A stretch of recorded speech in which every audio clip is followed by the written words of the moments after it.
Hello everyone, and welcome to another episode of Digicast Weekly, the weekly podcast in which the subjects, the guests, and the lengths are completely random. I have with me what for you will be the first time, because I'm going to release this one very early, because it's about a current subject, Boyd Mardis. Say hello. Hello everyone. Also known as Akira Fudo on Twitter and Tumblr, I guess? Various social network medias. Right, and sites. you are also Kabukimono Unlimited production company. That is my production company. I'm introducing you because even though we've already recorded several podcasts together, this is the first one that will be broadcasting, and we're going to talk about a movie we just saw for the first time. Literally just got home from the movie. Pacific Rim. Oh shit. Oh yeah. First, a little primer on this movie. What is it? Because obviously we knew about it way before it came out. Yeah. How long ago did you first hear about Pacific Rim? As soon as I heard about At the Mountains of Madness falling through, probably about a week or so later, it was announced that Pacific Rim was in development. So years ago, more than a year ago, you would say. Yeah.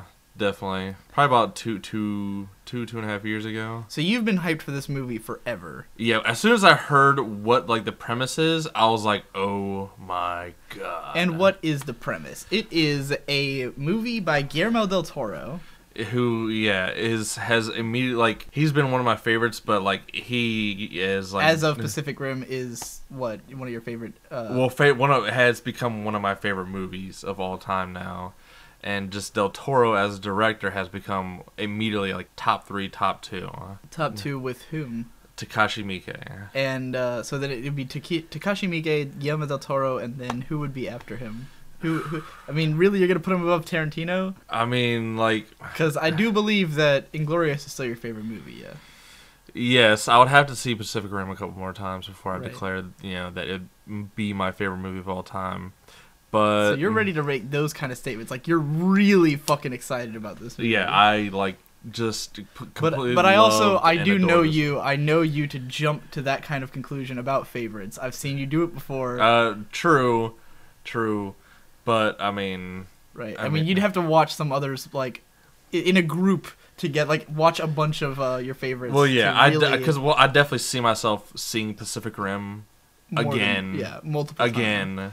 Yeah. Again and again. What's the most you've seen a movie in theaters? Was it Inglourious? It was Inglourious. I saw 7 or 8 times in theaters. Holy fuck! I thought you'd seen it 5 times. No, it was way more than that. Are there any other movies you've gone to see multiple times? The Avengers. I think I saw that 3 times. Mm-hmm. I think the Dark Knight I saw twice in theaters. Right. So anyway, moving along. Guillermo Del Toro, why he's important, why his name alone was enough to get us excited about this movie. I mean, if you told us that they were making a giant... Because what this is, if you have no hype or information about it whatsoever, it's a giant robot versus giant monsters movie. A kaiju movie, for those who don't know that term, which is defined at the beginning of the movie and used throughout. A kaiju is a giant monster. Classically, it's a Japanese word. It comes from Godzilla and Gamera, all those kinds of giant monsters were called kaiju.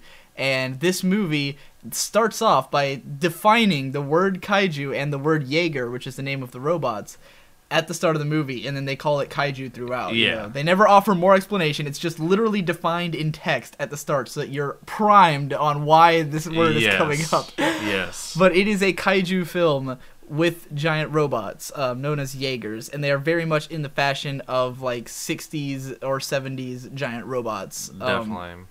More so than the modern-esque ones, which we'll get into more later. Yeah.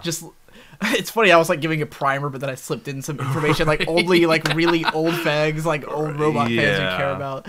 But that is the general summary. And if you told me that someone was making a movie like that, I'd be real skeptical, right? Yeah, definitely. If it was anyone else other than Del Toro, I'd be like, it sounds cool, but the guy... But you gotta wait to see it, Yeah. Because...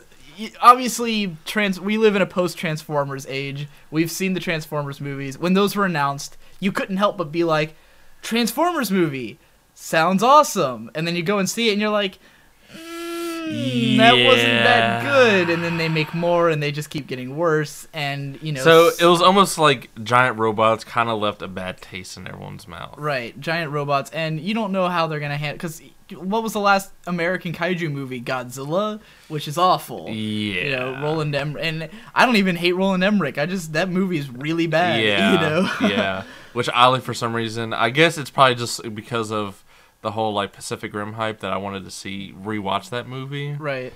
Don't bother. It's really fucking bad. I know it's bad, but I still just want to watch it. Right. Yeah, the reason that Guillermo Del Toro is someone to be excited about for this is because he directed, best known for Pan's Labyrinth. Yes. And also he did the 2 Hellboy movies. Yes. What am I missing? Blade 2, right, Mimic. that was like his first one, right? Blade 2. No. Or his first like known one. His. Are you talking about like Blade 2, right? Big budget? Yeah, like his first like major. I'd say that's probably like one of his bigger. Definitely, probably. I think that is his first big budget movie because before that it was Kronos, and then I think Mimic. Actually, I think Mimic was his first big studio movie. I've never even heard of Mimic, so it can't be too big. I mean, it's a studio movie, yeah. Right. But it's like one of those ones where like it didn't turn out the way he wanted it to, just because of studio hands, like just fucking with it and all that. Mm-hmm. So, yeah. So with Del Toro, basically Pan's Labyrinth, if you haven't seen it, it is a classic. Yeah. Did that win any Academy Awards? Yeah, one for best cinematography. Yeah. And I'm not sure if best special effects. I'm not sure on that one, but Pan's Labyrinth is definitely a cult classic, if not a classic in its own right. It is in Spanish, which is why not everyone has seen it, you know. But it was a really dark and like it's a tragedy. Yeah. It is a dark fantasy tragedy, basically. It's a fantasy movie, but not a high fantasy movie. It's a really down to earth, weird, inventive fantasy movie, and it definitely deserves its classic status. It's very much the kind of movie you could show like snobs and they love it. Yeah, like it doesn't show the fantasy like aspect in your face at all. It definitely introduced, because that movie, it was made in like 2006, I want to say. I think 2006, 2007, around that area. And it still looks beautiful, like unbelievably beautiful. And the reason for that is that Guillermo Del Toro loves practical effects. He builds his monsters. He doesn't use CG, even though the technology existed. But if you look at King Kong, which came out in 2004, doesn't look very good anymore. No, actually, I think that came out in 2005, 2006. Whenever it came out after the Lord of the Rings trilogy. Right. And King Kong does not look very good by today's standards, like technology. I think like because King Kong was done in mocap, like motion capture. Right.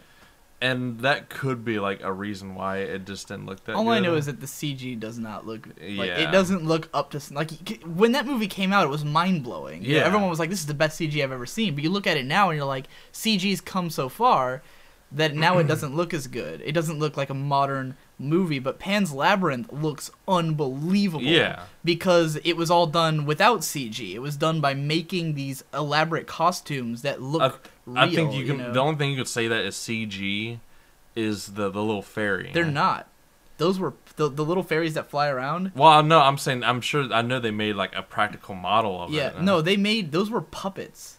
I see. Those are fucking puppets. Because when I read that, I was like, what? Right. Because they fly around like crazy. Well, I knew. Well, I figured like they would have to use CG at some point. No, they use like, I mean, I think they said that the wings might have been CG. That's what I'm referring to. But it was like they use like some kind of advanced puppeteering method to like make those happen. Advanced puppeteering. Yeah, like they had to invent like some new method of puppeteering. From what I read, it was crazy. It's like all practical effects. Is what I remember reading. Right. For the most part, obviously digitally enhanced like visuals, you know, but it's costumes, and that's why they still look good, you know, because he did good costume work, and continued to do so with Hellboy 2, which has the coolest looking monsters ever. Yeah, I would have to say that the scene where they're in the Monster City is probably like one of my favorite scenes of like all time. In cinema. Even Roger Ebert, I remember reading his review, and he said he was going to go through it frame by frame. Yeah. He was like, that was the coolest looking thing I've ever seen in my fucking life. Because, I mean, you don't really, like, get stuff like that with, like, monster movies and, like, creature features and shit. You know, it just seems like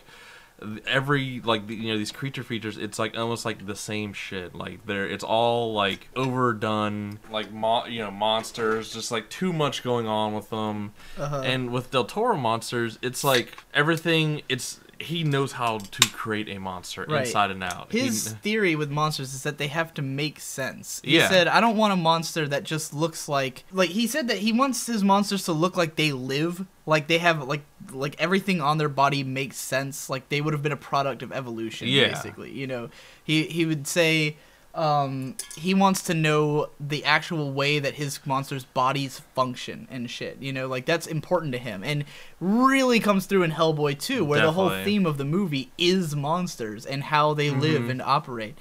And so, knowing all that, coming into Pacific Rim, you're thinking, if anyone should be doing a monster movie, it should be Del Toro. A movie of this caliber. And he's like, I'm going to do a giant monster movie. Right. You know? So Del Toro's already proven himself with monsters. He's proven himself time and again with monsters. He's done monsters for movies that he didn't even direct. He did Splice, which is all about, like, the genetics of this monster coming together. It's a great design and great from that perspective.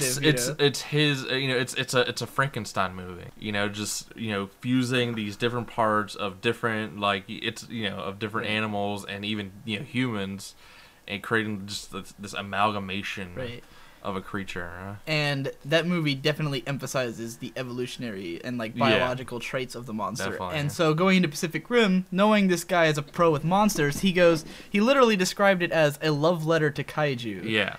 And so knowing that, going into, like, no one is more fit to be doing a giant monster movie than Guillermo Del Toro. So as a fan of the kaiju genre, if you like Godzilla, if you like your classic giant monsters, you know this guy's going to do it justice. And he's also going to do justice to the giant robots. We're talking about a guy he's very nerdy, very dedicated to his vision. I mean, obviously, there probably wasn't a lot of studio interjection with it. He's kind of at that stage where, even though he's a cult director, he can kind of do what he wants. Yeah. I get the sense, I mean, he produced this movie as well. Yeah, and I know James Cameron and David Cronenberg also helped him on this movie. Because I know they shot in Toronto, and David Cronenberg is from Canada, so he helped out with them, like, finding a location. Right. And then I think James Cameron just helped with, like, I guess, like, just like the scope of things. You know, because it's fucking James Cameron. I mean, the dude, you know, has another person who's proven himself for monsters with Avatar, beyond a shadow of a doubt. And Terminator and stuff like that. So and also while a CG mastermind, also obviously good with practical effects, as proven by Terminator. Exactly. You know, which was although it was the first CG, like, big CG movie was Terminator 2, but and definitely one of the first, you know, it was the first, you know, blockbuster movie with at $100 million plus budget. Wow, that's kind of beside the point. Yeah. The point really being, Del Toro, going into this movie, you knew he was going to do exactly what he wanted out of the movie. Yeah. You knew he was going to do justice to these genres, and that he was going to be deliberately paying tribute to them. Definitely. You know, as interviews and other stuff with him has also shown. So, tell me what you thought about Pacific Rim. One word. Actually, 2 words. Fucking epic. Downright fucking epic. Like, everything, it meets expectations and then more. Like, by a long shot. Like, everything about this movie just clicked. Right.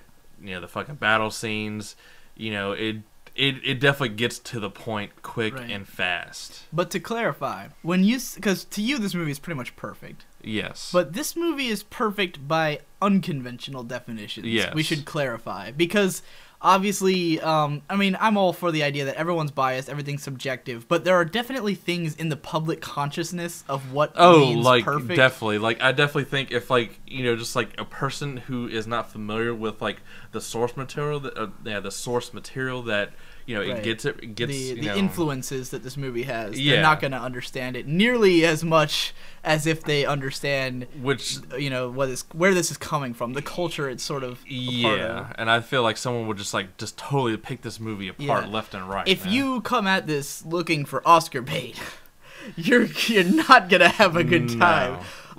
This is I feel like this is the epitome of blockbuster fucking movie done right. Right. And to the T. This guy, Guillermo, because like I said, he did Pan's Labyrinth, and if you want Oscar movie, go watch that, because that is the epitome of everything that could possibly be an amazing Oscar movie. Yeah. But Del Toro, I feel like he's a guy who, after Pan's Labyrinth, went, I have done a movie that everyone will respect forever. I will always be known as a great director. I will now proceed to do whatever the fuck I want. Exactly. With each of his subsequent films. So, the Hellboy movies, if you've seen those, that's way more in line with what Pacific Rim is. Because Hellboy is definitely, cheesy, action-y, more concerned about, the cool comic book nature and fantasy nature of it than it is about the storytelling. He kind of had, I guess... This could kind of in Hellboy 2 kind of led up to Pacific Rim, right? Where he did, where the scene in the city with the giant, I don't remember, he did have a sort of a giant monster battle in Hellboy 2. That's what you're getting at, but it wasn't nearly that giant. No, it was a big monster, but it was not a giant. It was not a kaiju. Definitely, this is a kaiju movie. Yeah. All the monsters are giant, with the exception of the at one scene where they show the leeches that cling to the monsters. So, Pacific Rim. Now, I've been holding back on mentioning this the whole time. I wasn't nearly as into it as you and Victor were. Right. I did thoroughly enjoy it. I kind of figured that. But I did not find it quite as amazing, but that's also because I'm less of Victor's always wanted a giant robot live action movie. Right. And that's why I didn't bring him into this podcast, because I knew that the minute I got critical in any way, he was gonna because he's so on this high right now after seeing it, whereas I know you can, take a step back and appreciate what criticisms I might have. Right. And not all of it is criticism in a bad way. Some of it is just stuff that I don't think is a problem. Right. But it just doesn't appeal to me as much. Right. Personally. This movie is kind of a clusterfuck. It is. Especially at the beginning. Yeah. I'm sure you felt the way I did towards how the first half hour, it really feels like, where is this going? Yeah. But the reason for that, I mean, and I think this would improve a lot on a second viewing, where you're not where you're ready. You know what you're getting yourself into, because the movie, more than telling this cohesive, because it does tell a story with, a 3-act structure, I guess. Yeah. But the story it's trying to tell is not its main concern. Yeah. Its main concern is world building. Yeah. And teaching us as much information as it can without being an info dump, basically. So the first, the cold open of the movie tells actually a pretty extensive backstory, because it's not just the invaders came and then we started fighting. Right. It actually has and it's totally an anime opening. It is the epitome of the opening monologue of any fucking anime. That's exactly what I was thinking. If you have ever seen the old Gundam shows where they explain the whole history of the war, and it's the colony dropped and all that, that is what this is. So it starts off by explaining that there was a giant rift opened up in the Pacific Rim, the literal Pacific Rim. Yeah. But he also had to mention that they thought, obviously, people are under the impression that when we get to see alien life form for the first time, it's going to be from space. Right, and instead it comes from the ocean. Yeah. And it was a dimensional portal. I mean, it's very Lovecraftian in that regard. Do that, yeah. Yeah, where it's just some shit came out of nowhere, which obviously, considering that Del Toro was working on At the Mountains of Madness before he had to cancel that and make... were you there when I was explaining this to Victor? I'm not sure. This article that I read, going to go completely off topic for a second. It was explaining, because the guy who was interviewing him asked, is Pacific Rim a rebound to, The Hobbit and At the Mountains of Madness? And he was like, sadly, no, because after he departed The Hobbit, he started working on At the Mountains of Madness. Right. And the deal that he made with Warner Brothers was that he was going to work on At the Mountains of Madness, but at the same time, if At the Mountains of Madness were to fall through, he would go to Pacific Rim. Because obviously At the Mountains of Madness isn't like, a well-known property. Yeah. And people really, it's going to be hard for people to appeal to something like that. Yeah. Only if you're like into like horror and Lovecraft and stuff like that. So he obviously like knew like there is a great possibility that At the Mountains of Madness won't get made, and so I'll have this to fall back on. Right. So that ended up happening, and yeah. Yeah. Because At the Mountains of Madness, basically the reason that probably was not going to become a movie is the same reason that it almost didn't get published in the first place. Right. At the Mountains of Madness is fucking slow. Right. It's real fucking slow. Brando's been trying to read it, and he's just like, I can't handle it. Because it's like constant exposition and just slow build of like learning about the aliens and like why they're there and blah, blah, blah. Right. And like... It's real slow, but it has to also be kind of high budget for it to work. Right. So they couldn't really, and it's already got The Thing, so like, which is basically. Well, I think that was also another problem, is that the budget that they were asking for was close to like $200 million. God damn. Yeah. So yeah, they just couldn't. They couldn't make it with a budget that would be appropriate for its. Being made.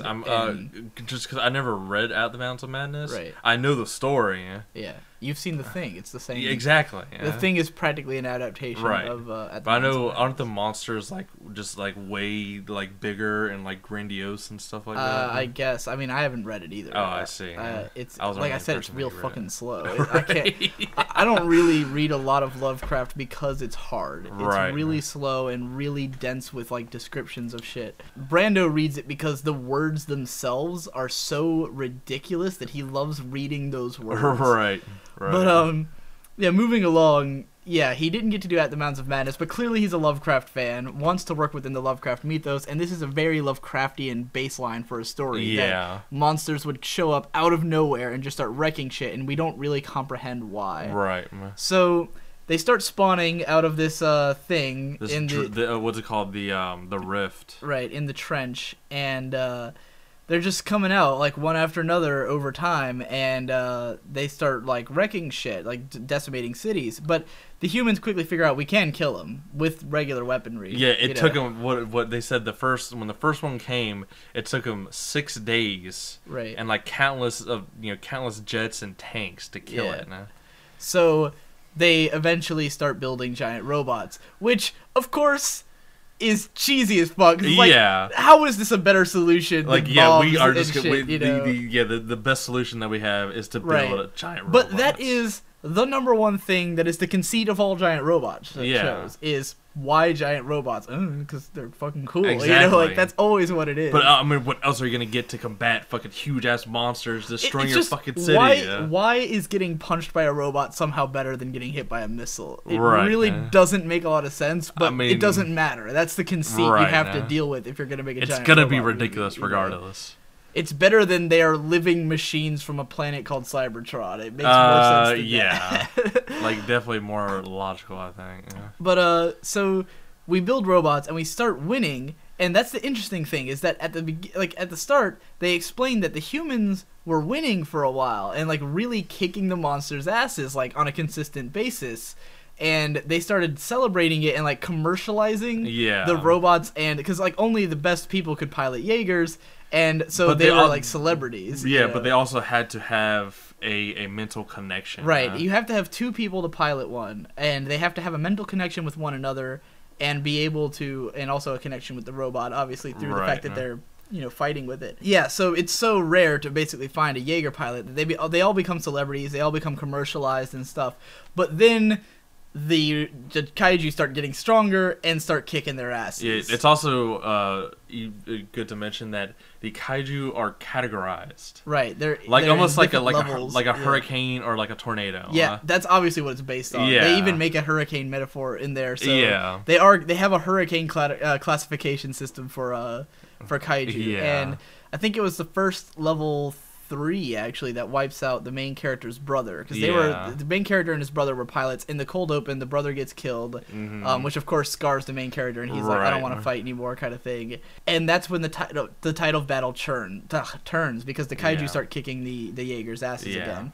But they keep building more new Jaegers, trying to improve. But it reaches a point 5 years later, after the cold open, that the government, the world government, who's all banded together, of course. Yeah, they pretty much threw all of their differences and rivalries aside. I mean, again, it's so classic. Do you really think? Fucking Macross did that's what it's really like. It's the opening of Macross, which is where the Zentradi attack, and because it was the bad guys had one of their ships had landed on Earth, and then they come to attack.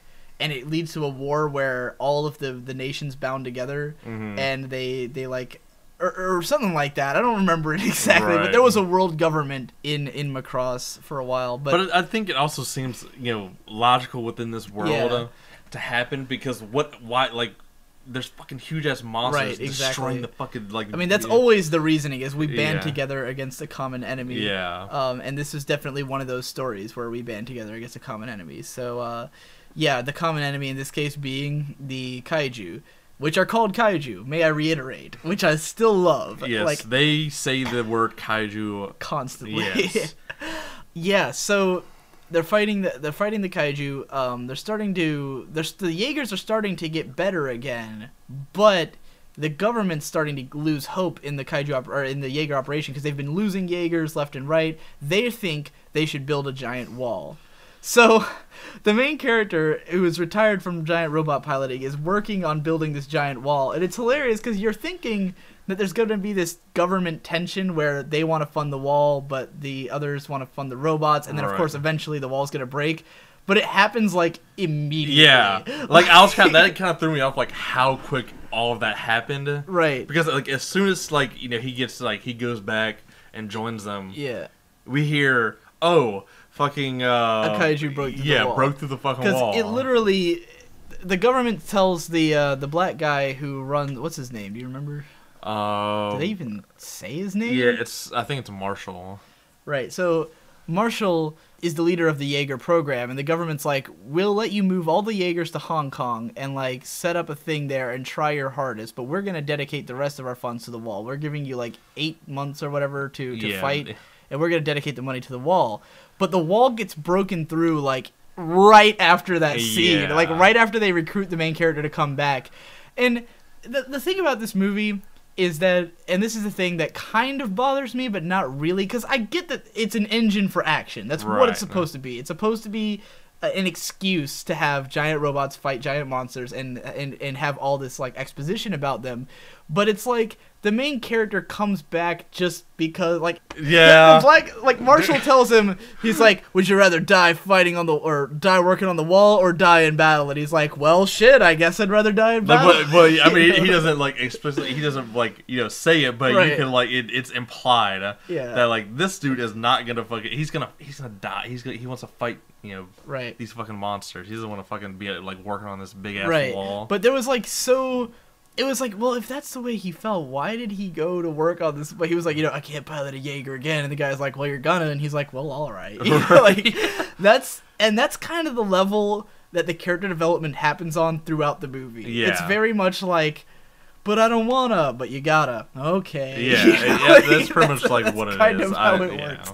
There's no moment of realization. He doesn't see someone get crushed by a kaiju and remember why he has to fight. The guy's just well, you should come back because we're all gonna die. And he's like, well, I guess. And that's the thing. If I'm the last hope for humanity, because he doesn't even think about his brother at that point. When his brother dies, he just, like you said, he just kind of goes along with it. Yeah, he just kind of gets strung along. So.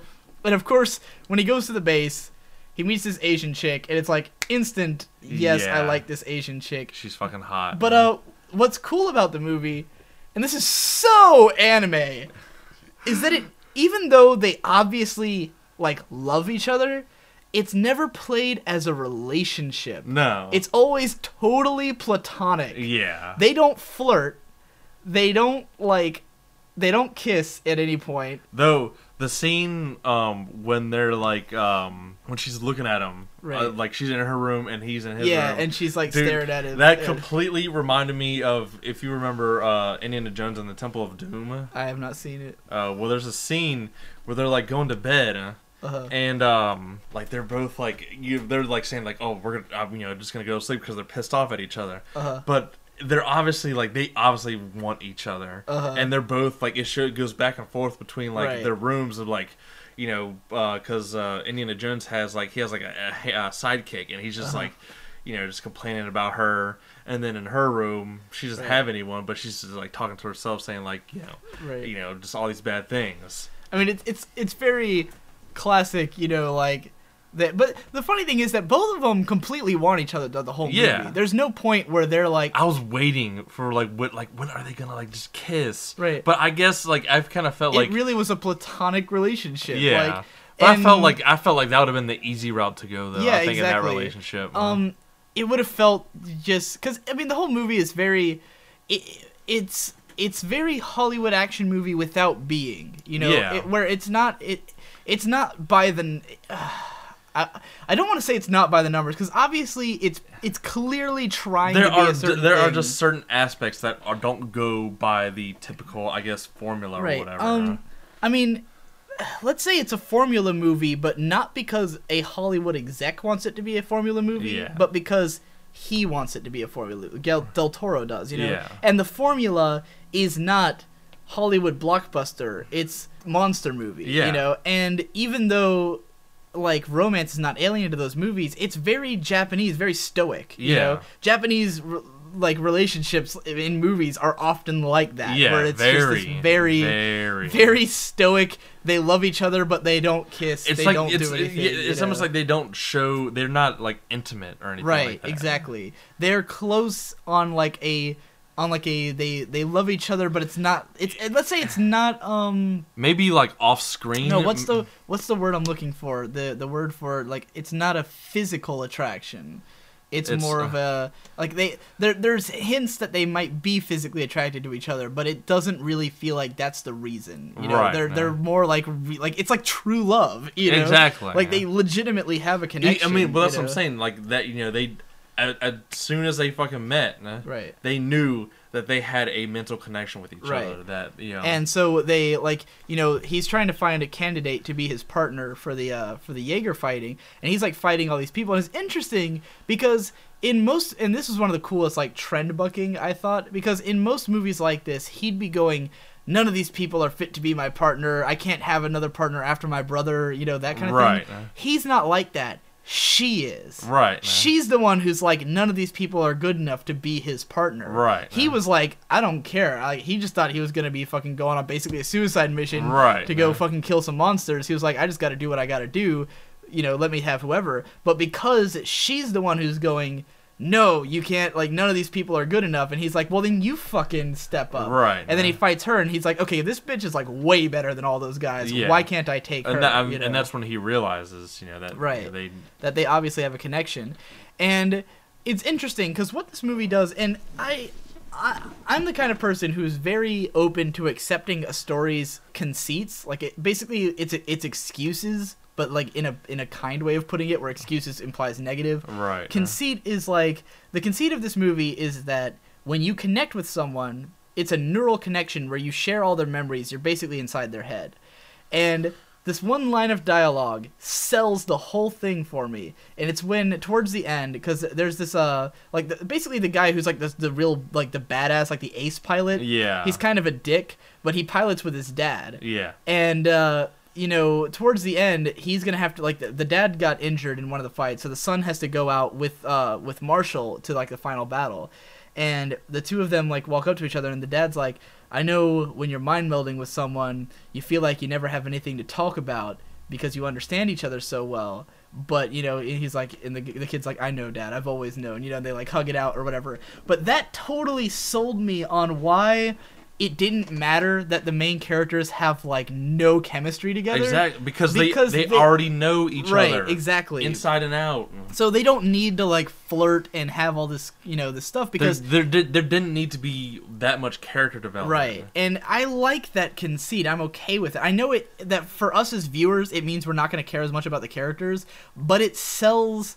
Because in a lot of movies like this, you'd be going, why? Why are they together? Why? What do they have to... Because, so many movies, the main guy and the main girl have no chemistry. They don't seem like they'd be a healthy couple. Why are they in love with... Like the Transformers movies. Why the fuck is he with that chick? Like, that couple is horrible, right? It made absolutely no sense at all. For either of them. Because both of them are terrible people. So why would they be in a relationship? In this movie... You don't really feel like they have chemistry, but neither one of them's bad. They're both like total do-gooders. The main guy's like self-sacrificing. The chick's they're Japanese practically. The guy's not Japanese, but he can speak Japanese as far as I'm concerned. And they are a Japanese couple, right? Right. So yeah, they're just like very sort of humble couple together, but. They get into the Jaeger. I mean, they establish early on, they think they have a connection. The main character's like, I know she can fight with me. And then they get into a Jaeger to do a test run, and they mind meld with one another. And after that point, there's really nothing left for them to say to each other because they totally understand each other's mind now. And the movie is very aware of this. Yeah. It doesn't, like, try to develop their relationship really any further than that. At that point, they're connected. It's over with. It doesn't even, like, the two of them's relationship, if you can even call it that, because it's mostly about them wanting to pilot the Jaeger together. Yeah. But that's only a plot point for the first half. The second half is just like they get it now. They know they're a couple, so they're like, let's do this, Right. The tension is mostly because of the fact that she can't really pilot yet because and this is the one thing that did bother me about the movie. The first time they do a test run, she fucks up. Right. She gets lost in her memory, and she can't do it. So the whole tension was, we can't let them pilot the robot because she's not ready yet, but no one else is good enough to do it with her. But then when they finally, like, they lose two robots, they're like, fuck, what are we going to do? Right. We got to send them out. Right. But there's no resolution of that conflict. Right. She doesn't have like another episode and then he pulls her back or something. Cause that's like they just fucking go, Right. That's almost how I felt like I'm like, shouldn't there be like some kind of like conflict at this point? Yeah, that was the only moment that was like really a negative to the film. Like other stuff is stuff that is like me nitpicking, but this is the one thing where I was like, well, why? Why does she no longer have like that was a big issue. That's the whole reason they were grounded, and now she's just fine. Right. I mean, he did have like a couple lines of dialogue where there was like, you gotta, but it was like the same shit he'd already been saying. Right. Where it's like, well, the mind meld is difficult. I shouldn't have like pretty much just like reassuring. Like, right. And then she just kind of gets it, which I guess it's not that bad, but at the same time, it could have been. But that's I think that's the thing. It's like. She knows what to expect next time around. Right. They just didn't reiterate that enough. Right. There could have been something in there to like really make you feel like, okay, she's ready now. Where they didn't do that. Right. They just kind of were ready now. I mean, they kind of went back to it, I guess, when spoilers. When now you're bringing up spoilers. We've been spoilers the whole time. Well, yeah. I'm gonna put like a spoiler warning in the title of the video, so like. But where it's revealed that that her and Marshall, like Marshall saved her when she was a little kid, right? And they kind of like they didn't really go in depth with it, but they kind of.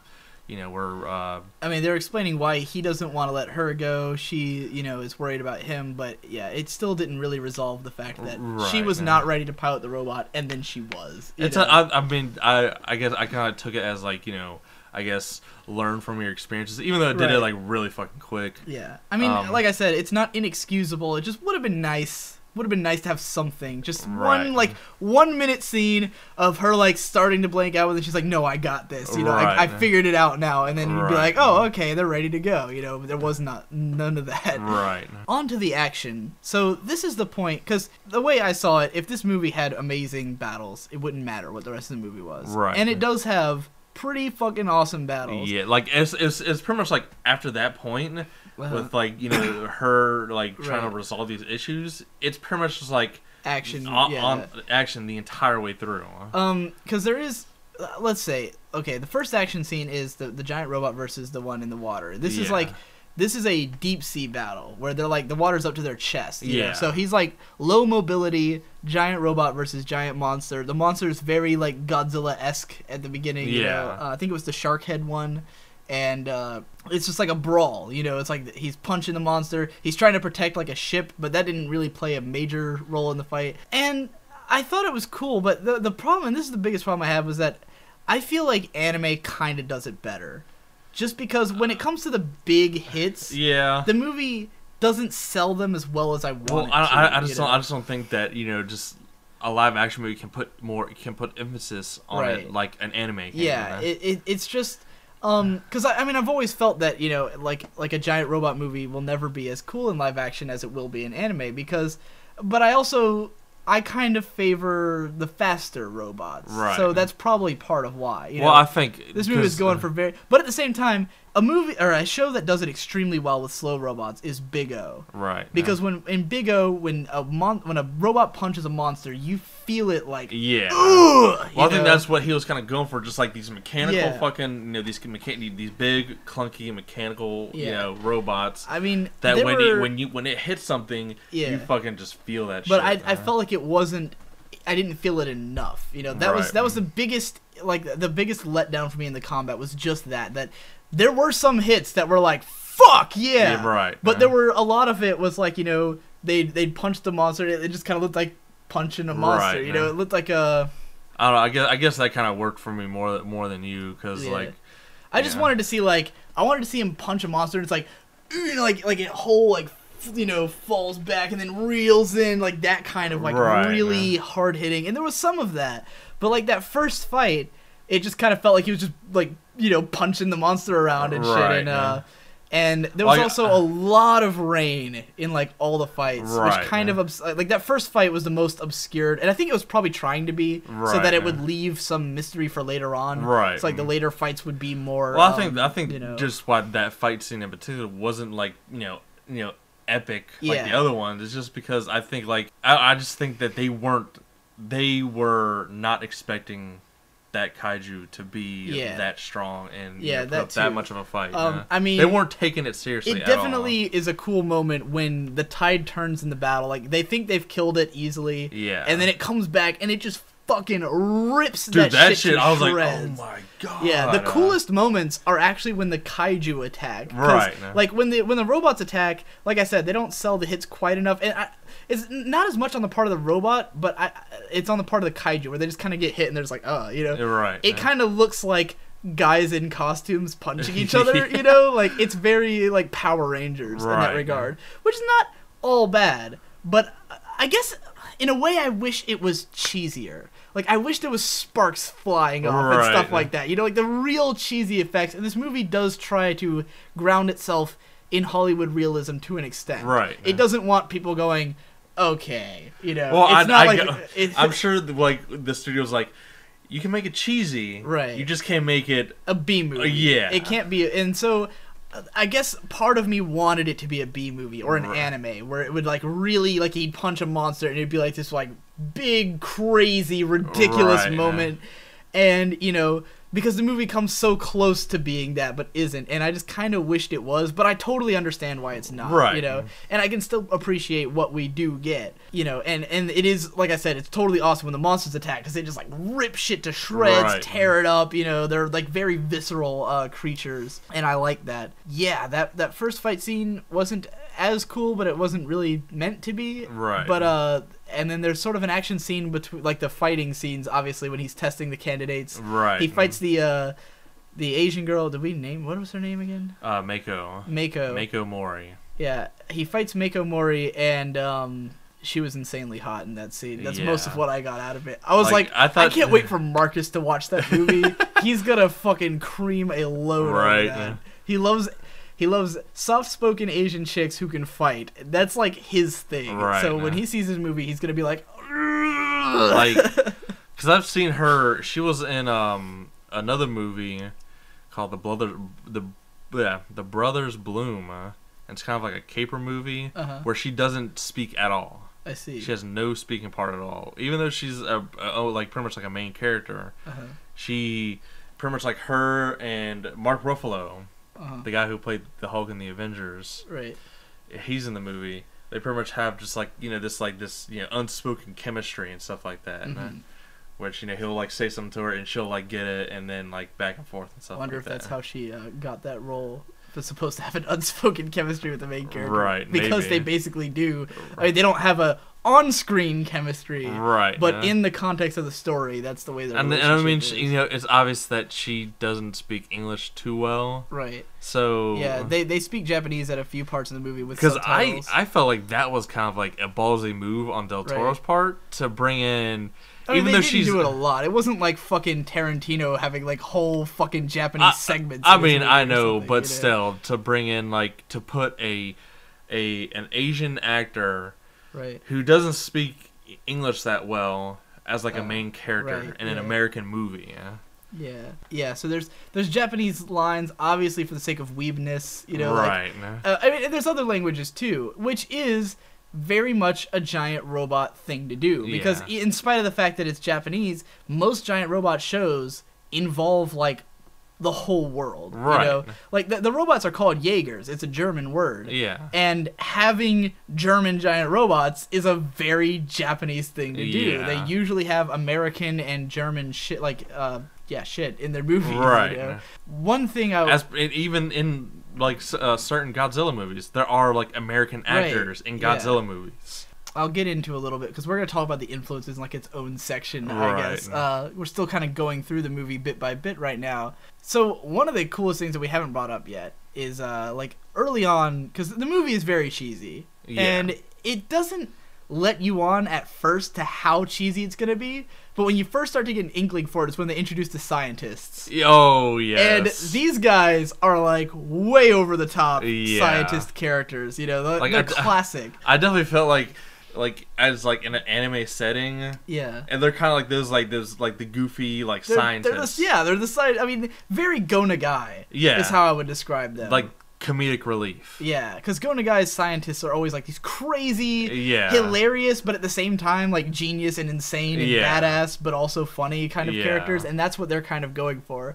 So it's two guys. One of them is the dude from Always Sunny in Philadelphia, and the other one I have no idea. But they're the Always Sunny guy. He's like the hyperactive, like sort of like nerdy dude bro guy. He's like a nerd, but he's got tattoos and everything. Tattoos of different kaiju on his arms. He's a huge kaiju fanboy, and he's like part of the research and development team studying kaiju. And then the other guy is the like uptight, like British or whatever he was supposed to be from. I think it was German. The uptight German scientist, and they're both like way shorter than everyone else in the cast. You notice that? Like I was like, oh my god, they're like this tiny, scrawny scientist guys. And they both hate each other, and they're both so corny, and I loved it. They were like my favorite, at the beginning. I was like, these guys have brought life to this movie. Because to get, to change gears a little bit, the thing that was bothering me through the early part of the movie was that it didn't have a lot of heart at first. I felt. Compared to because Hellboy 2 has tons of heart. Definitely. That movie is all about heart. More than anything, it's really about like the sentimentality and the emotions of the creators and the characters. It's a very emotional movie.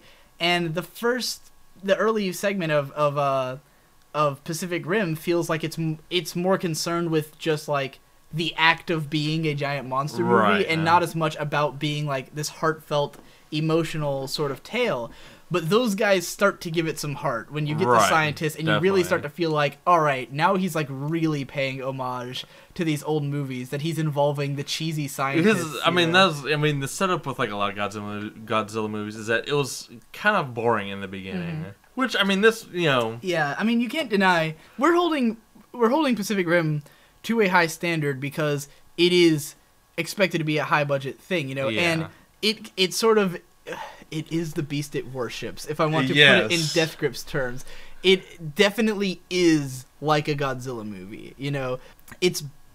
I don't even want to say it, because if you're the kind of person who likes Godzilla, you're ready for this stuff. Right. And if you go in with, like, unrealistic expectations of how much better it should be than a Godzilla movie, you'll be disappointed. Yeah. But if you think of it as, like...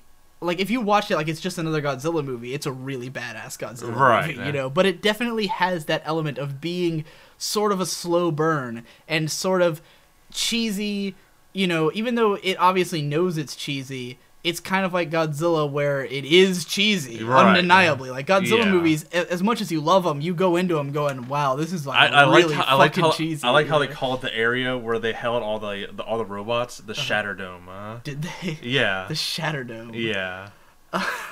You didn't notice that?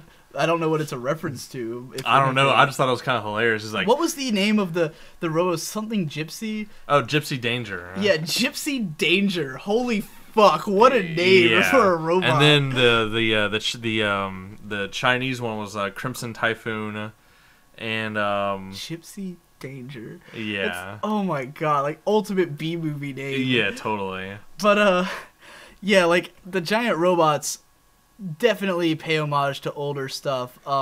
The Chinese one has 3 arms because it's piloted by 3 guys. Which you've got that was probably like the only real thing that bothered me the most. Like it just gets owned immediately. Well, yeah, and you don't get to see the third guy.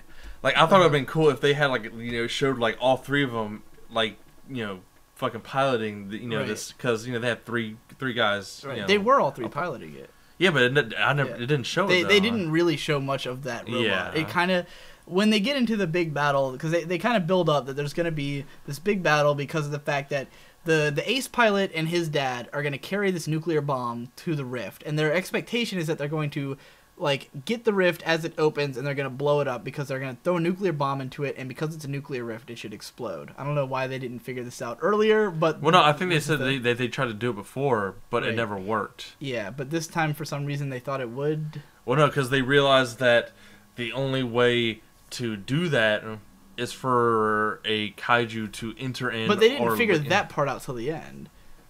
Like, I don't know what they thought they were going to do when they... Because I don't remember what the scientists, like, explained for why they had to go launch this nuke in there, like, why it was going to work. But they thought it was going to work. I guess, I don't know, I guess... Yeah, I really don't remember what the context was. But they had the ace pilot carrying the bomb, and then there was the Chinese robot, which is piloted by 3 guys, and it has 3 arms. And then there's the Russian robot, which is these... Of course, the Russian pilots are, like, these...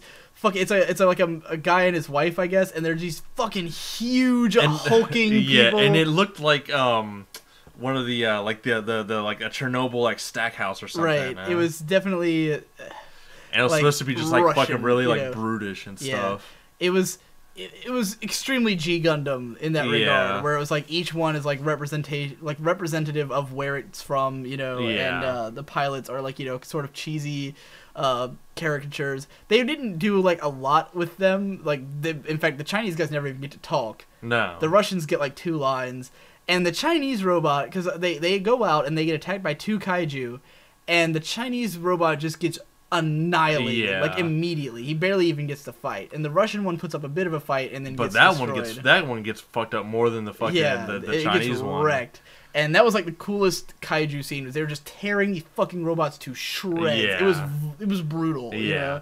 And then the Australian one, they were getting ready to fucking go head to head with this one, and then it just lets out like this. It was like a electrical wave, where it just shuts down like all electrical devices. Right. And so then the reason that Gypsy Danger can still fight is because it's nuclear powered, not electrically powered, because it's like an old model of a robot. But we should also note that at this time, they didn't allow them to go out just because of the events that happened. Exactly, and they didn't know that there was going to be an electrical surge from one of the monsters. But the monsters have been evolving and learning because of, they constantly evolve to fight the Jaegers.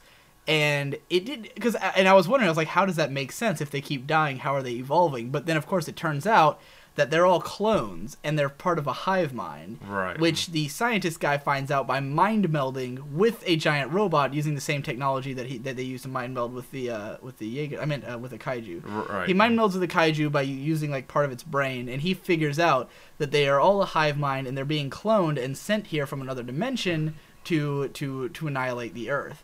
They're literally trying to kill everyone on Earth, and so they can take over our dimension. Yeah.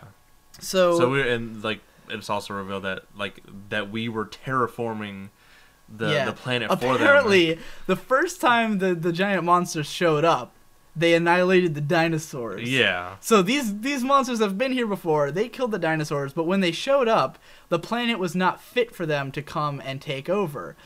But we polluted the Earth so badly that the monsters now are unable to inhabit it. And of course, it's like a throwaway line. Yeah. But it's so classic. Yeah. So classic to throw in some kind of like, you know, ham-fisted environmentalist message in there, just like to take pot shots. Like, it had to be there, you know? Yeah. It's almost as if they found every explanation for monsters to invade Earth and put them all in, you know? Like the Godzilla, like, environmentalist messages and shit. And, definitely. You know, the fact that there's, like, nuclear and electric, you know, dichotomy going on. All of that's very important to the history of giant robots and giant monsters. So, yeah, in the big battle, the power gets shut off, but then they say, fuck it, send out the Jaeger, which they weren't going to send out because Mako couldn't pilot, but now she can, and this is the one kind of cop-out in the movie, because it does kind of ride on the idea that, like, they couldn't pilot, and that's why they weren't sent. But then they get sent, and they easily can do it, and there's no, like, resolution of the fact that Mako couldn't pilot before, and now she can. So yeah, still kind of bothers me dramatically, but not. I mean, like in a dramatic, like in a sense of the drama of the movie. That should have been a thing, but they just kind of go out and they're like, well, we're here now, so they start beating up the kaiju and shit. And it was interesting what they did to split up the two kaiju, because one of them goes into town and starts looking for the scientist guy because he had mind melded with the kaiju. Right. Yeah. So one of them goes into the city, and that gives the Jaeger the opportunity to fight the other one one-on-one. Right. Instead of having to take on both, which is obviously why they did that. Because they were like, the kaiju is looking for the doctor. That was another thing that they never really explained why it was looking for him. No, because their minds linked. Because remember he was saying... Right, but why did that mean it wanted him? To kill him, just to kill him because he has the information. Okay. Yeah, I guess that makes sense. He was saying that their memories bridged together. So the kaiju comes looking for him, and of course at that point, so that guy, he wants a live kaiju, or he wants a full kaiju brain so he can link with it again and learn more information. So he goes to the black market, and this is where we meet Ron Perlman. Yes, and Ron Perlman, which by the way, his character's name is Hannibal Chow. Which he made himself. He named himself after his favorite fictional character and his second favorite. No, not Chinese his favorite. Restaurant. His favorite historical character. And his favorite Chinese restaurant. Second favorite Chinese restaurant. Yeah. But he's like an over-the-top classic pulp character running the kaiju parts selling market in Hong Kong. And I gotta say, out of all the world-building elements, that was by far the coolest. Yeah. Was because you do wonder, what do they do with these kaiju bodies and stuff? And so basically, it turns out that what's his name? The chief. I keep forgetting his name. Oh. The Marshall. Marshall. He struck a deal with this guy where he said, like, you give me all these like supplies. Well, because they were desperate at this point in time. And so he said, you give me supplies and I'll let you have whatever you want from the kaiju body parts. So this guy's selling stuff because apparently kaiju are full of all kinds of like, you know, different chemicals and stuff that are valuable. So he sells off like all their parts. And he's like, of course, this fucking over the top cheesy like 90s pulp character, or 80s pulp character rather. Right. And his dialogue with the scientist dude is fucking perfect. I know. It's total classic cheesy kaiju movie stuff, because both of them will sit there and explain stuff to one another for the audience's sake.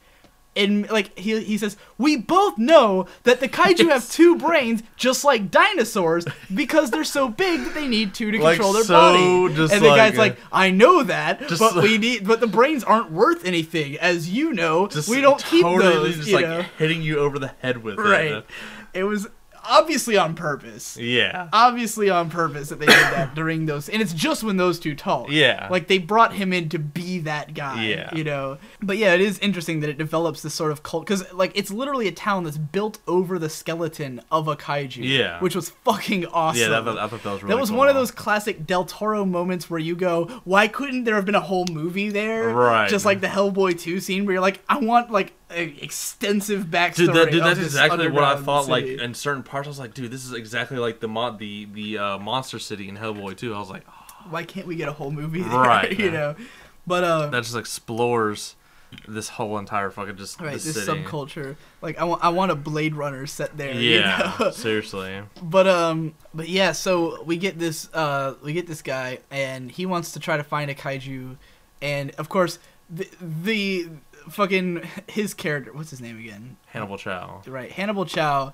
immediately like realizes if you mind linked with the monster, they're gonna want to come kill you. Like I don't know how he got to that conclusion, but he's like, think about how the Jaegers do the thing, and then that's like, and it was just like classic like guy who knows way too much for no reason. But he was like, we're getting the fuck out of here. You're on your own, right? So the monster comes into town looking for him, and right before it eats the scientist is when, of course, the Jaeger shows up to like combat it. Like right when that guy's about to die, the Jaeger comes in to fight. When we'll get into this later, but when it appears, it's almost like some kind of like gecko-ish kind of like monster. It's kind of just like really like quickly, fast paced, kind of like roaming around the town. Yeah, it was definitely the fastest monster that had appeared so far, and I believe they kept saying that they were getting faster and faster because each wave was like better monsters, where they were developing new, like they were better suited to fight the Jaegers because they were constantly feeding information back to the hive mind, so it was learning and it would produce more and more stronger monsters, more ready to fight them. All of it genius conceits, by the way. Yeah, these are genius like excuses for this shit, right? For it to make sense, as long as you get past the fact that it's another dimension, and for some reason there's monsters trying to kill the Earth, and we built robots for some reason. Those are the only like two things you really have to like grip onto, and if you can buy those two things, the rest of it sells itself. It's very well done in that regard, and you have to buy the cheesy acting. Well, of course. But yeah, like so this big fight happens. One of my favorite scenes actually in terms of like characters doing something great is after the electrical shortage, because the monster's like just kind of prowling around the ace pilot mech before the gypsy shows up, and the two guys, like the father and son who are supposed to be piloting it, they're like, our power's out, what are we gonna do? And the monster like kind of thinks it's dead or something, like it doesn't attack because it kind of thinks it's already won. Right. And he goes,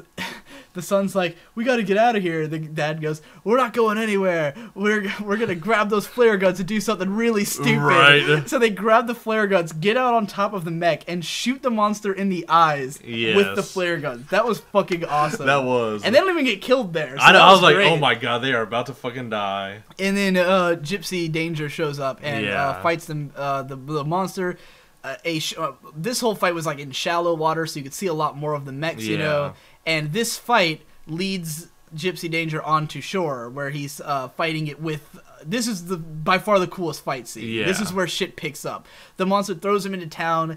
They're fucking duking it out. The hits are way heavier. Yeah. It's starting to get real. He picks up like cargo loads for ships and like uses it as like brass knuckles, basically, like punching the monster with it and shit. We get a lot of those shots that you will never see in a Transformers movie because they're not CG. Exactly. When he smashes the crates against the monster's face, you would never see that in Transformers. Definitely because not. It was too up close and too like it didn't hide anything. You know? It wasn't trying to conceal bad CG because it wasn't CG. Right. Even though Transformers is known for the fact that most of the confusion... I shouldn't use that as an example because most of the confusion in Transformers is Michael Bay's fault and not the animator's fault. Because Transformers does have the highest tech, like, CG ever. Right. Like that movie has legit CG. Michael Bay's camera work just makes it unseeable. Yeah. But most movies that use CG try to obscure it with the camera work by making it really dark or. Well, that's what I'm saying. It's also, you should also say that the later half of the movie is predominantly CG and it looks good. Yeah, I don't know how much of it is CG though, and we don't know. Because Del Toro is like a master of combining CG and practical effects, regardless, it looked fantastic. Like Hellboy 2, obviously there had to have been CG used when he fights the giant flower thing, but at the same time, it really doesn't seem like it. Right. There's obviously, it's a mixture of the two, of CG and practical effects, and this movie is definitely doing that. The Jaegers, we know were built, they were made. There are Jaegers, and they actually had like they used them as like giant puppets. And obviously the same with the monsters. You can clearly tell are like suits because like when he punches it, it's kind of like flabby. Right. It's got some of that like old monster movie cheese where like they get hit and they're kind of like like that like Power Rangers sort of monster feeling. But at the same time, everything looks brilliant and spot on. Yeah. And every shot is gorgeous. And. Yeah, that fight scene is where stuff gets really cool, and then when he fights the gecko, that's badass. He has a ship that he uses as a sword, and the scene where he's dragging the ship along the ground like a club was fucking gorgeous. Yeah, and then he just beats this monster over the face with a fucking battleship, and gets into a fight with it, and you figure out that the machine has an arm cannon, which when he's like getting attacked by the monster, he's like empties his whole clip into it. Is badass. He has a blade. Like there's so many like comes out of his hand. They're just like there are so many money shots in this fight scene. And it plays by the 70s robot rules of the weapons don't need to be told to you. They just kind of show up. Exactly. Dude, at some point they go, "Oh, but we have a sword." Yeah, she was like, "Well, we got this." And I was like, "Oh shit!" Before it showed the sword, as soon as she said, "There's one other option," I said, "Fucking sword!" Like I literally said it out loud, and then it shows the sword button, and I was like, "Yup, I was ready for that." So the fight with the gecko monster is by far the coolest because he beats it up with the boat, and then the monster gets pissed, and it turns out it has wings, and it grabs the Jaeger, and it's just slamming it into buildings. That was fucking brutal. That was. And then it flies it up into space, or like into the atmosphere, and they're like, "We're losing oxygen and shit." And then she gets out the blade arm, and the fucking money shot of the movie, especially for Victor, she says in Japanese, like, "For my family." Exactly, dude. And I was then like, cuts the fucking monster in half with the blade. And of course it's like big money shot cut in half. And then the Jaeger plummets down to earth, like crash lands, and then it gets up and it's like, da, da, da, like big, like fuck yeah, it survived a moment. So, that's the end of that fight, which is, even though the final fight is super cool, that was the big fight, I'd say. I would the say biggest so. fight in the movie was that one. Some more drama happens. We lead up to the final confrontation. The scientist guy finally gets to mind meld with a monster, because it turns out the monster that died in the city was pregnant. Yes. And they were trying to like excavate its brain, and it turns out that there was a baby inside of it, and the baby comes charging out, but then gets strangled by its own umbilical cord and like dies, right? And fucking the best scene, the Hannibal Chow is like, he's all like, "Yeah, man, I wasn't scared," and shit. He like stabs the monster with his knife. He's like, "Fucking thing," and then it just all of a sudden gets up and eats him. And it was like the biggest, like, because they had to have a shock in there, and that was the one. It was just like boom, and you're like, "Fuck!" I know. I was like, "Oh my god!" Like, and completely just fucking caught me off guard. So it eats Hannibal Chow, then gets re-strangled, and finally dies. Yeah. It was obviously like, it was cheesy but awesome. Right. It was like the best kind of cheesy. Right. And then the scientist guys mind meld with the monster. They learn about what's really going on, that it's actually been sending out these waves of like the early monsters were just like basically like test runs to clear the earth, and then the real shit would come through, so they need to end this now, right?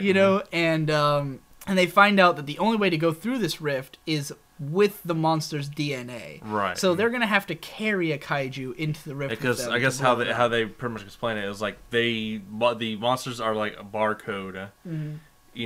Pretty much how like you check out. He literally says it's a barcode for a grocery store. Yeah, like, I thought that was the best cheesy explanation possible. Oh, man. But so they go into the final battle. Like they get informed of that, and the final battle is actually underwater. The whole thing takes place down near the trench, which was pretty fucking cool location for a fight. And when you think about it, I mean, they kind of had like a battle in air, right, on land.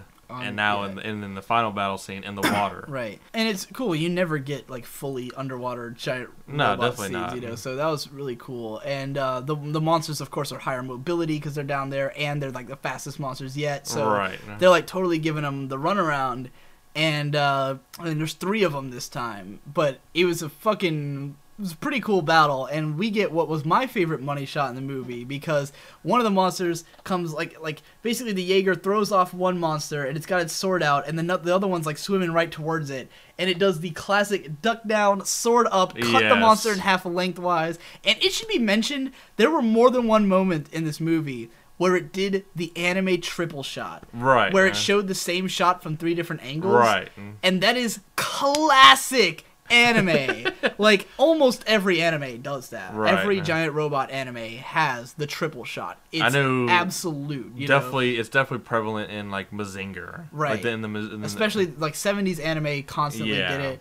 The triple shot is classic. Me and Donson laugh every time it happens because it's so, like, pervasive. Right. And they did the triple shot, like, several times in the movie, and they give you the good old, like, 12 different angles shot on him cutting the monster in half. But the real money was not just that he cuts it in half, but he kind of strikes a pose afterwards that is clearly a reference to Mobile Suit Gundam.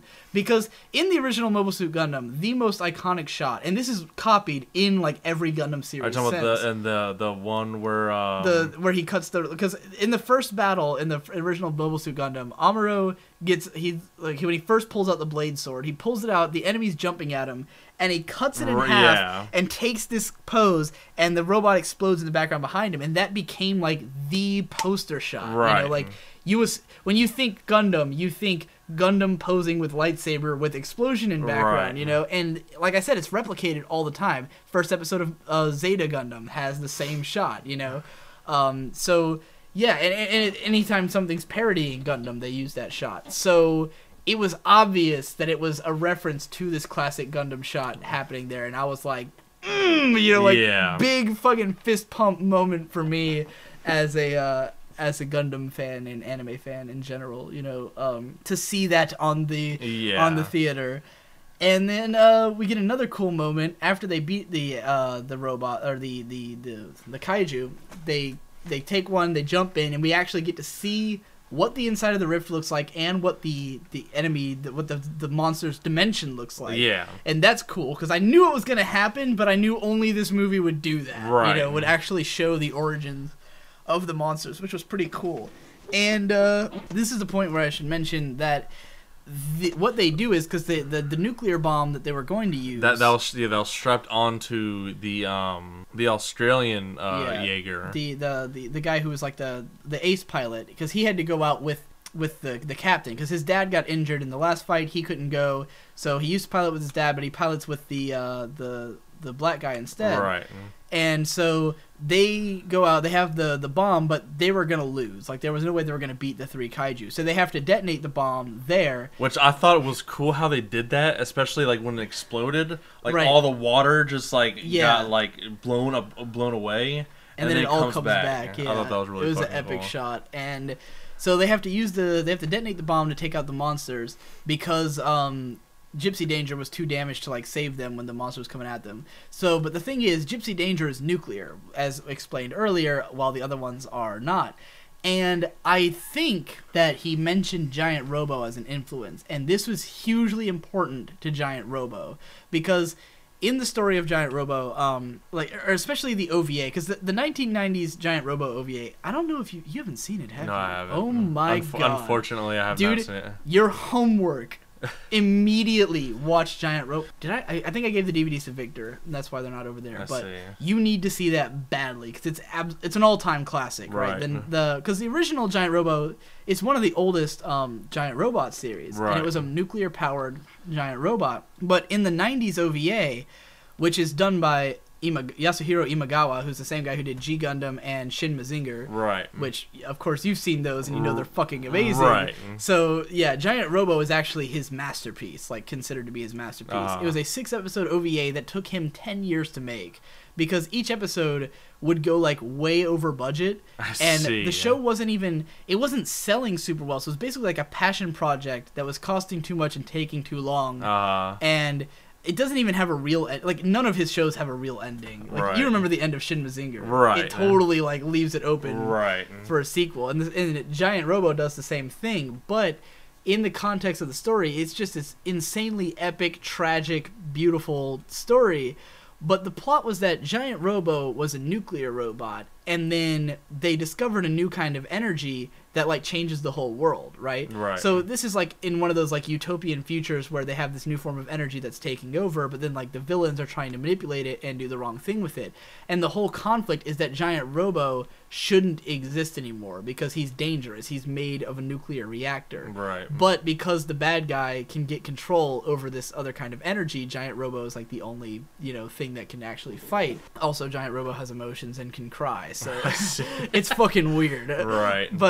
But yeah, the fact that it was nuclear was like, and that it was itself a nuclear reactor was a huge part of the story, and it definitely harkens back to that with Gypsy Danger and with the black guy, because he said he was part of the first generation of the Jaegers, and they were nuclear and they didn't have proper radiation defense. Well, yeah, because they because they weren't really concerned about that at the time. They were rushing to try to fight the giant robots. So you mean giant monsters. So when he was a pilot, he got, because he's like dying in the movie, which no one really knows except for the girl. And, he reveals that it's because of the nuclear power that he was exposed to so much radiation that it made him sick, and he's been dying since, and he's like pretty close to death anyways by the end when he has to make like a heroic sacrifice.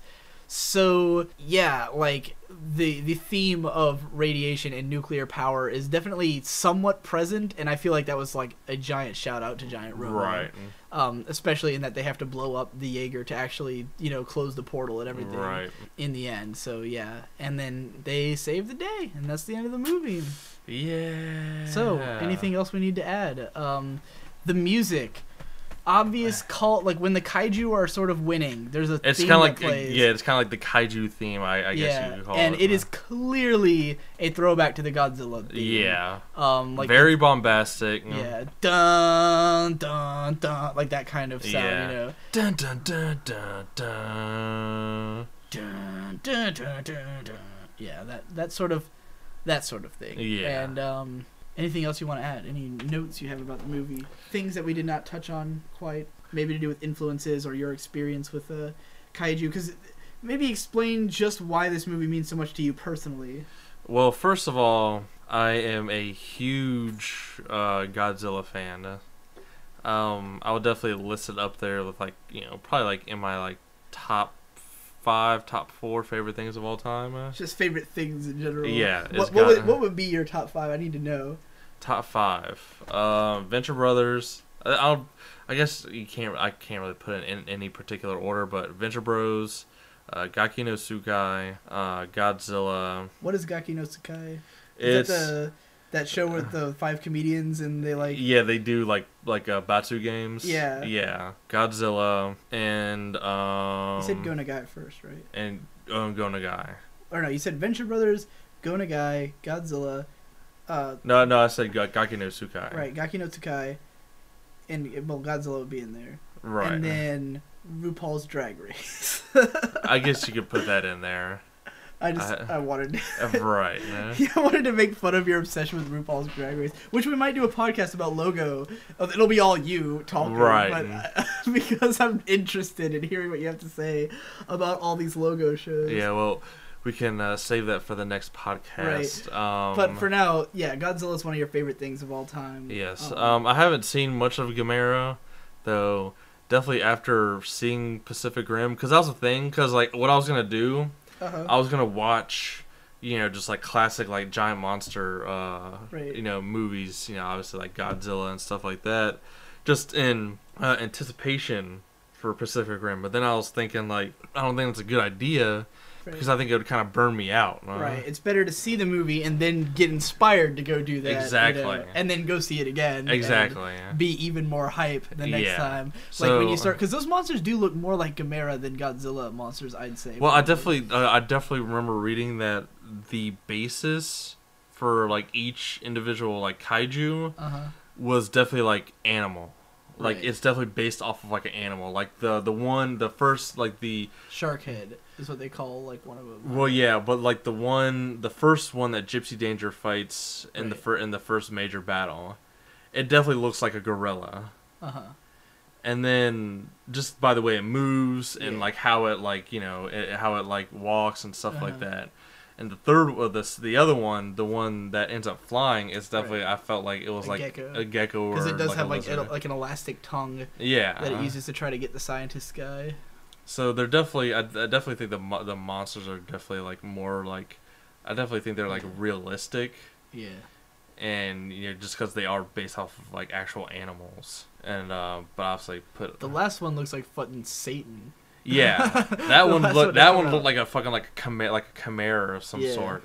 Yeah, the one that the first one that Gypsy Danger killed in the final battle kind of looked like almost like a hammerhead shark or something like that. That was the shark head. Yeah, definitely.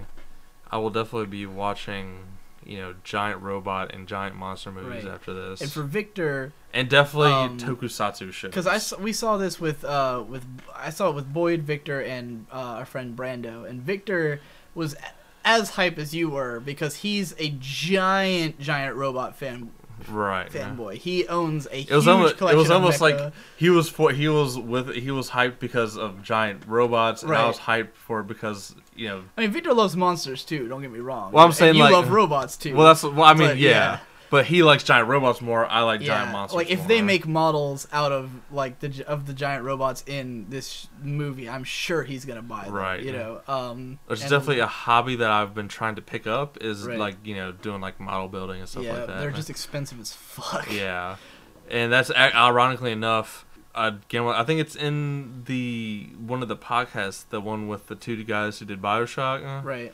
Where like they're asking him like if he has like any time to do like anything else since he's so busy making having all these like various projects, right? And he's like pretty much like no, like the only thing that he pretty much gets like all of, because like his family is into the same things that he is, right? So he naturally gets to see everything that he wants to see. Right. But the one thing that he said that he has absolutely no time for anymore is model building. Right. So he used to be into it, but he can't do it anymore. Yeah, just because he's so goddamn busy. Yeah, that's cool. It's cool to know. The robots. I was gonna bring this up because, like I said, obviously Giant Robo is an influence, and that's very classic old robot, and all the robot designs are very old school. Definitely. None of them are modern robot designs. Definitely because like I think they're like more themed. Yeah. Theme based. They throw back to like old Go Nagai robots, old. Yeah. 60s, 70s. What's the Getter Robo? That's what I'm thinking of. They're a lot more Getter Robo-esque. Yeah, definitely. Than anything else, because Getter Robo had more of those like weirdly shaped robots that that don't necessarily make sense but have a theme kind of thing. Right. Definitely not modern at all with the designs. No, definitely not. They're clunky. They're very robotic. Very slow. Yeah. Yeah, which is old school. If you've seen, I guess Big O would actually be a really apt comparison for the main Gypsy Danger. Yeah. Which, I mean, Big O is a throwback itself. Yeah. But the fact that it has the giant thing in its chest, and the fact that it has the rocket punches, definitely. Which, I mean, Rocket Punch was also. It doesn't have shoot your hand off Rocket Punch. Well, no. Like Mazinger. If it would have gotten to that level, I would have just like flipped my shit. I would have got up and been like, dude, like seriously, dude. I mean, that was one of the things that bothered me was just the crowd. I mean, they were into it, right? But I wanted them to be like more into it. Yeah. Which I guess I can't really. You're not gonna find a crowd who's going to have your level of appreciation. Like, even if they like it, they like it on the level of summer blockbuster. No one there was a Gundam fan. Right. No one there was a Godzilla fan. Right. At least not in like a really meaningful way. Maybe the guys who were sitting right in front of us who stuck through the credits like we did and looked pretty nerdy might have been on that level. But we were definitely the most excited people in the crowd. You and Victor especially, and Brando were all like, Victor kicked me. Oh shit! Dude, oh fuck! You probably couldn't hear me just because of because that was the main reason why I wanted to go to AMC. It's because I knew that their sound system was going to be loud. Right. Compared to Regal, which Regal sucks. They have the shittiest sound system. Like, I knew like I don't even want to go there anymore. Like, I've had enough experiences where I was upset with their sound that I'm like, fuck this, I don't want to go there. Yeah. Like, that's the reason why I wanted to go to AMC, because I wanted to get the full effect, and I wanted to like feel that shit. And in it was my body. cool because we the theater that they gave us was tiny. Yeah. It was weirdly small. It was a theater that you would get, like, for a movie that's been in, like, in the theater for, like, you know, a month. Right. Or two. And it was, I mean, it filled up, which was cool, but... Yeah, because there was actually... I saw people, like, come in and realize that the shit was fucking packed and left. And they were doing... there was more than one theater showing it, so it's possible we had... I mean, they obviously had it in 3D IMAX, which we're thinking of going back to see in 3D. Well, they actually had 4 different showings for non 3D. Yeah. They had one at it was at 7 o'clock, 8:30, 9, 10, and then 10 o'clock. Which I found out after I bought my ticket that for the IMAX 3D at 10 o'clock, that you would be able to purchase a like a kind of like a special edition Pacific Rim poster. Oh shit! That I wanted to get. I was like, fuck. That sucks. That like, is it not possible to get it at all now? Maybe. I mean, I was going to like ask. Yeah. When you like go back. Well, I was going to ask when we were at the theater, you know, earlier, but you know, I just wanted, you know, for us to get our seats. Yeah. And you know, get comfortable and all that shit. So. And good thing we did because it did fill up. Yeah, I'm glad we got the seats that we got because I would have been pissed if we got, you know, front seats. Yeah. Yeah. So. I mean, both of us are obviously recommending this movie. Yeah, like I mean, I thoroughly enjoy. Don't let my and I ended up not being very negative at all. I mostly praised it, just because to me, I mean, obviously I love the movie, but I'm never gonna be on the level of excitement you and Victor are on, where it's like this is the greatest thing ever. Yeah. But also Victor's favorite movie of all time is Godzilla Final Wars. Which me personally, I adore that movie to death. Right. But you know, it's not one of my favorites as far as like Godzilla movies. Yeah, and I mean, it's not gonna be like my personal top of 2013 probably, but I could easily see why it's you and Victor's top of 2013. Yeah. It is what you paid for. Exactly. It is a giant robot versus giant monster movie that's totally cool and very Guillermo Del Toro. Totally. But it will not top because Hellboy 2 is one of my favorite movies of all time. Right. And it doesn't to me have that sort of timelessness that Hellboy 2 has. I would agree with that. Like, I would definitely have to watch Hellboy 2. I would actually want to watch Hellboy 1 and Hellboy 2. Yeah, I still need to fucking see Hellboy 1 all the way through. I've never seen it, like, from start to finish. I remember seeing Hellboy in theaters. Wow. Like, yeah. I saw most of it on TV or with you or something in, like, 2004. And then, like, I've seen, like, bits and pieces of it since. But Hellboy 2, for some reason, I've seen, like, 5 or 6 times. Just because it kept coming on and I kept watching it. Yeah. I just see, oh, shit, Hellboy 2. I remember when I first liked Hellboy, like, I loved it a lot. But the people that I was hanging out with that saw the movie with me didn't like it. And I was like, I couldn't, like... I guess it was just like, you know, just me being young and wanted to like fit in. Did you remember to borrow those Hellboy volumes? Yeah. Did you read those yet at all? No, I haven't had a chance to read them just because I've been so busy at work. Like that's like the only like the reason why I haven't like finished writing the next short film, and the reason why because you're at work all the time. Yeah. But at least we got time to see Pacific Rim and definitely get that checked off. Yeah. And now we've done an hour-and-a-half podcast about it. Yes. It's also worth mentioning that there were several... like, I literally had goosebumps throughout the entire movie. Uh-huh. And just because of just how fucking, like, magnificent this was, I almost cried. Yes, not from the emotion of the script, but from the emotion of the powerful imagery. Yes. It's definitely a movie that if you have been wanting this, it will sate you. Like, because like Victor said, he's like, I've wanted this my whole life. I've always wanted a big budget Hollywood giant robot movie that felt like the shows I watch, you know, not like Transformers where it doesn't feel like a fucking giant robot movie.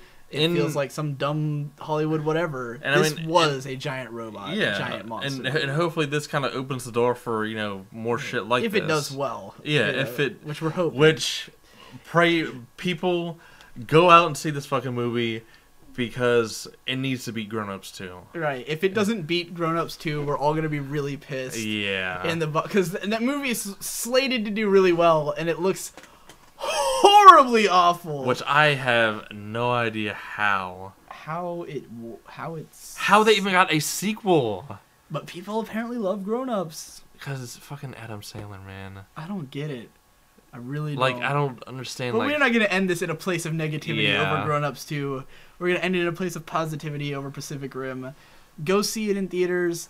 If you have any inkling towards giant robots and giant monsters, go see it. If you're the kind of person who likes Oscar bait, you're mostly concerned with like character development and stuff, maybe not for you. If you want like something with a great script and dialogue and acting, but you know, you're not getting it. But if you want spectacle, and you want spectacle that fucking matters and works and harkens back to something and has like not just some Hollywood exec said, "Oh, this is what's popular, make it." This is like a lineage on display. I'd say it's like the I would say this like is the just Avengers, you know. Yeah, I would say that this is just another piece of like, you know, giant monster history. Right. Like this is just the next movie in that line. It's part of a lineage, and if that lineage matters at all to you, this movie will be brilliant. It's not paying. I feel like it's not paying like homage to like, you know, the giant monster movies. It is a part of the timeline of like it's Godzilla. It's not like giant... it's not one of those movies that's